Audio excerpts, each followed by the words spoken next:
În 1689, austriecii au dat foc Brașovului, trăgând cu tunurile cu bile incendiare dinspre turnul alt spre Biserica Neagră și spre alte case din centrul Brașovului.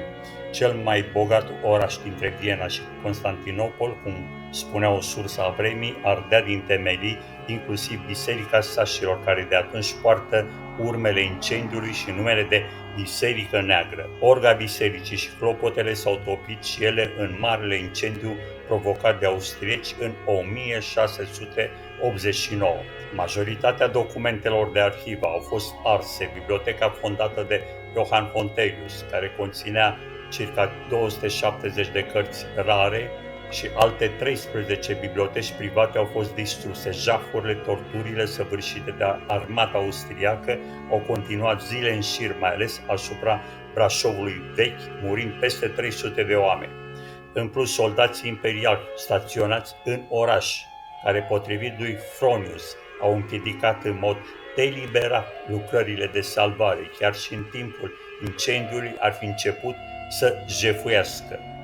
Multă vreme, Brașovul a fost o ruină înnegrită unde mirosul de fum s-a simțit ani de zile, iar un strat de jumătate de metru de pământ negru se întindea sub toată zona cetății.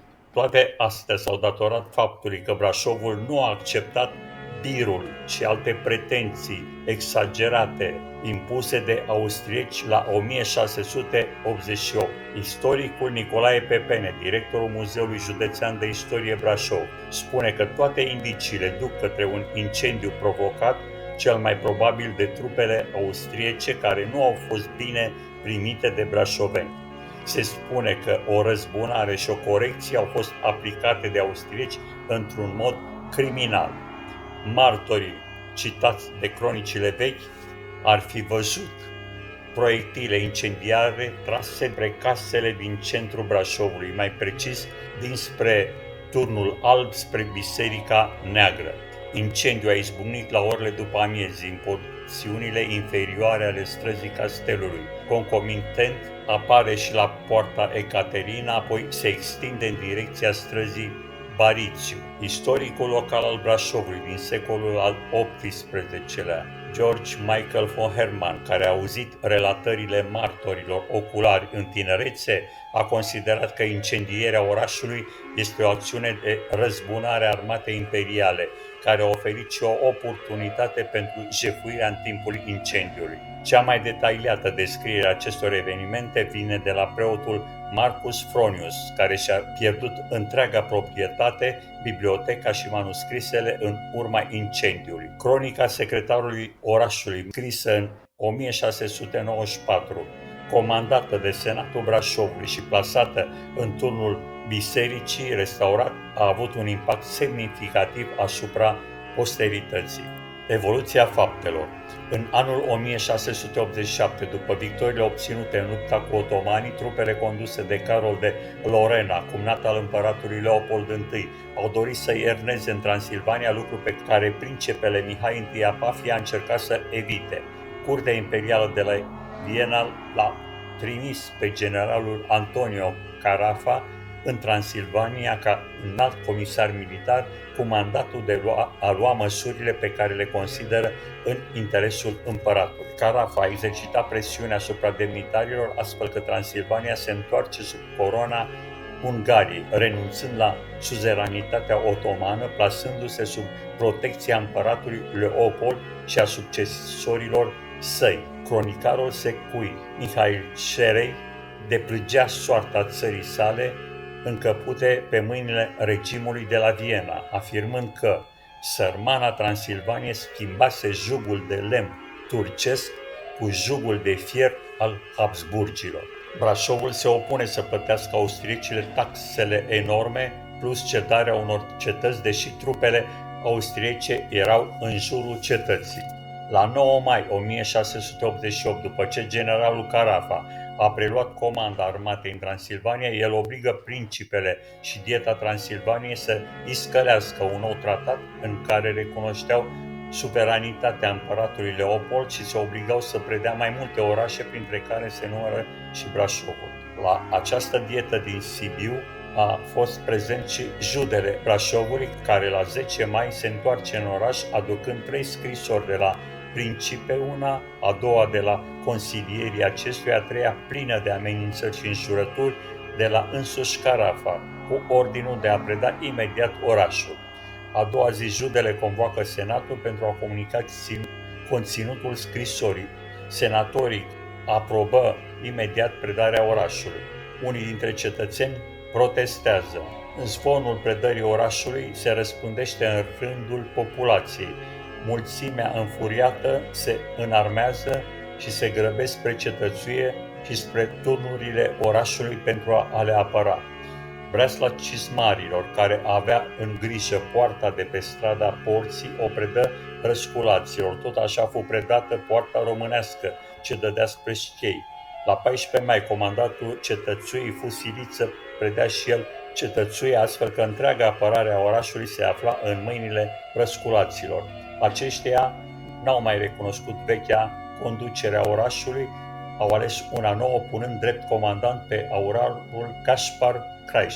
Întreaga populație, vrând nevrând, a fost silită să ia parte la aducerea munițiilor, a proviziilor. Acei cetățeni care n-au vrut să participe de bunăvoie au fost forțați. În cele relatate reiese că răscoala a izbucnit în mod spontan, nefiind pregătită, și că motivul declanșării a fost ordinul imperial de a preda orașul. Principalele cauze ale rezistenței și conflictelor au fost mândria cetățenilor sași, antagonismul religios dintre sașii luterani și austriecii catolici și temerea că vor fi introduse noi taxe insuportabile. În ziua de 22 mai, armata imperială, formată din 3 regimente de călăreți și 2 regimente de infanterie sub comanda generalului Veteranii, trec pădurea Perșanilor, intră în țara Bârsei, la Feldioara.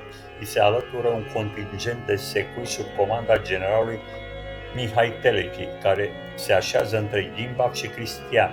În 25 mai, veteranii trece de șansul de pe dealul Melcilor pentru ca în ziua următoare să înceapă încercuirea orașului, trimițând câte un regiment de călăreți să înainteze spre oraș prin Brașovul vechi, prin Blumăna și prin Poiana Brașovului, ca răzvrătiții să nu scape. Veteranii însuși înainta cu infanteria spre porțile orașului, unde își așeză tunurile. La 26 mai, după ultima somație de predare către cetatea Brașovului, începe bombardarea acestuia. Rezistența cea mai dârză a opus-o Breasla Croitorilor, care, având pază poarta românească, a ținut bine postul și s-a apărat în mod disperat, trăgând în trupele austriece, chiar și după predarea cetății. Martorul cel mai demn de încredere este cancelarul principelui contele Nicolae Bertlen, care a fost de față în armata lui Telechi la asedierea Brașovului și care a spus: brașovenii au tras în mod bărbătesc asupra noastră cu tunurile. Veteranii, înainte de a începe un nou atac, a cerut pentru ultima dată predarea cetății. La această somație, aurarul Caspar Craiș, însoțit de alți răsculați, ar fi ieșit din cetate, încheind un armistițiu pentru 2 ore. La întoarcere în cetate, confrații se refuză capitularea și doresc să continue să apere cetatea. Cu toate astea, cetatea n-a făcut față atacurilor și s-a predat fără condiții. Consecințele capitulării. În oraș, austriecii au pus o garnizoană de 11 companii formate din soldați imperiali care au fost încartiruiți cu forța în casele cetățenilor. Orașul răsuna de nelegiuirile și actele lor de violență, de înjurături, de blesteme, de furturile fiind la ordinea zilei. Oamenii de rând erau amenințați în permanență că vor fi împușcați. În același timp, contribuțiile în bani și în provizii cerute de armata austriacă au crescut enorm, depășind posibilitatea oamenilor de rând. Cu toate astea, banii și alimentele erau stoarse cu forța de la populația extrem de sărăcită. Datoriile orașului au crescut și ele peste posibilitățile visteriei. În aceste împrejurări a avut loc procesul conducătorilor răscoalei între 13 și 17 septembrie 1689, care s-a judecat în fața Senatului în prezența a 3 nobili maghiari, reprezentanți ai princepelui și a doi senatori din Sibiu, reprezentanți ai Universității Săsești. Actele procesului nu s-au păstrat. Ne-a rămas numai sentința de condamnare, după cum afirmă Maia Filipi. Porțile orașului au trebuit să rămână toată ziua închise, de teamă ca mulțimea adunată în piața Sfatului de atunci să nu se revolte din nou. Inițial, condamnații au fost închiși o perioadă mai lungă în temnițele cetățuii. Senatul orașului se pronunță pentru condamnarea acuzaților la moarte prin frânghierea pe roată și tragerea în țeapă. Intervin însă consilierii princepelui și schimbă sentința în moarte prin decapitare.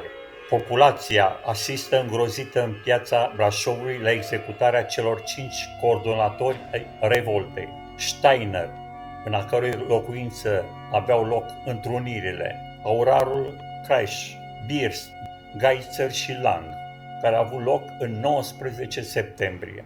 Condamnații au fost conduși la locul de execuție de preoți și de elevi care cântau cântece funebre. Înaintea executării, fiecare condamnat s-a adresat pentru ultima dată mulțimii. Peste întreaga piață s-a lăsat o liniște de mormânt. Cea mai mare indignare a produs-o decapitarea lui Steiner, un pălărier care avea 80 de ani, în momentul în care capul acestuia, retezat de corp, a căzut la pământ, s-a rostogolit până s-a așezat drept pe gât cu fața spre clădirea Sfatului, semn că sentința a fost nedreaptă. O femeie care asista la execuție a exclamat: „Doamne, ce soartă groaznică au! Care va fi soarta noastră?” După care a căzut moartă la pământ. După execuție, capetele condamnaților au fost înfipte în surițe, cel al lui Steiner fiind plasat la locul execuției în piață. Capetele celorlalți au fost amplasate în diverse colțuri ale cetății, unde au rămas ca exemplu înfricoșător până în 1718, adică încă 29 de ani.